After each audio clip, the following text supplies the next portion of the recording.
Welcome to our channel. Hi friends, সবাই কেমন আছো?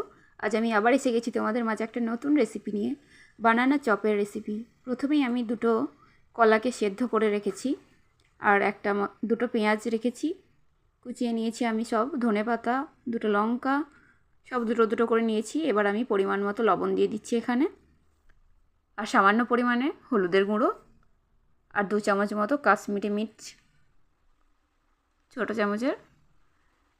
এবার আমি এখানে কিছুটা জিরে পাউডার দিলাম, আর সামান্য পরিমাণে গরম মশলা দিয়ে দিলাম।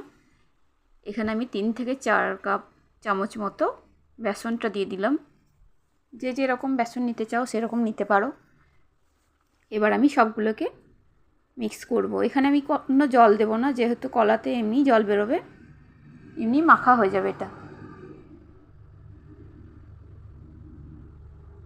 এবার সবগুলোকে এইভাবে ভালো করে মেখে নেব। তোমাদেরকে কিছু কথা বলে নিই। যারা আমার চ্যানেলে নতুন আছো তারা অবশ্যই আমার চ্যানেলটাকে সাবস্ক্রাইব করে লাইক কমেন্ট শেয়ার করবে, আর যারা আমার সাবস্ক্রাইবার আছে তারা অবশ্যই লাইক কমেন্ট শেয়ার করবে আর কমেন্ট করবে। কমেন্ট করলে অনেক ভালো লাগে, ভিডিও বানানোর আগ্রহটা অনেক বেড়ে যায়, আর আমি আশা করি তোমাদেরকে আরও নতুন নতুন ভিডিও উপহার দেব। এবার আমি একটা পাত্রে কিছুটা তেল গরম করতে দিচ্ছি। এখানে আমি একটা একটা করে চপগুলো ছেড়ে দেব। এই দেখো, ছেড়ে দিলাম। এবার 2 দিক হালকা হালকা লাল হয়ে যাবে, এরকমভাবে ভাজবো।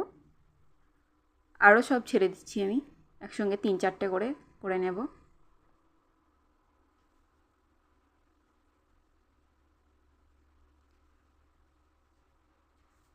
এবার এগুলোকে একটু উল্টে পাল্টে নেব।